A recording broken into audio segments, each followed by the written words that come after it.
happens when you're together but not married? What sort of estate planning things do you need to know? Well, here to talk with me about that is Harry Margolis. He is the author of Get Your Ducks in a Row.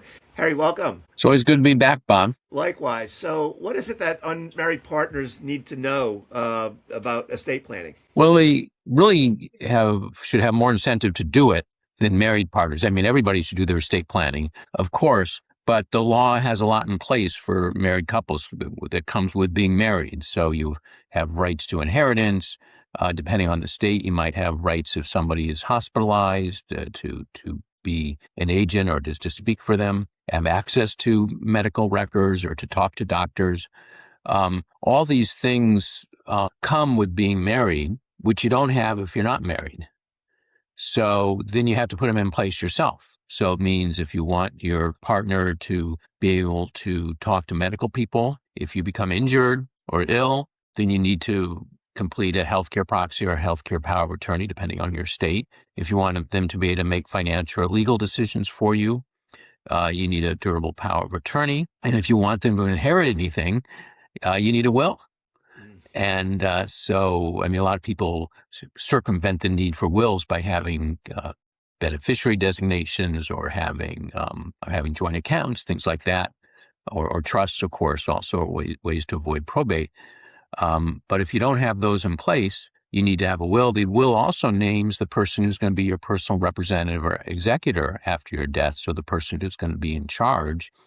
And if you're not married to your partner, then they don't have any particular rights. They're not next of kin, like your parents, your siblings, your children, if any. And so they can really be cut out of the whole situation. So if you want them involved, and if you want them to have any rights, you really have to put the documents in place. Right. And I assume that the same is true for beneficiary designations for retirement accounts, life insurance policies, and the like. Right. So if they're not named, they have no rights. If things change in your relationship, you should review it to make sure what you had in place a few years ago is still what you want.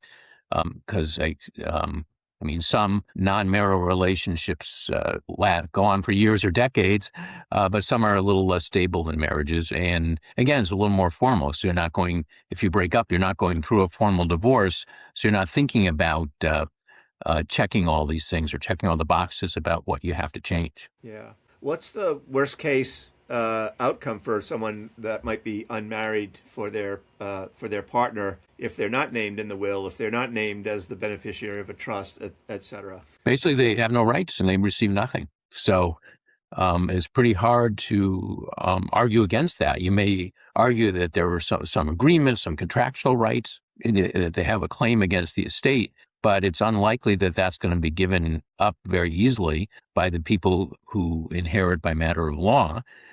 So it could lead to litigation, or which is expensive. It only benefits the lawyers. So try to avoid that by putting your own plan in place. Yeah. So it sounds like, in the main, it's the advice that you would give a married couple, but with this one caveat, that is, if you don't do it, the worst case outcome is likely to happen. Right. I mean, we do recommend that everybody participate in setting up an estate plan, but it's even more important if you don't have the legal benefits of marriage. Right.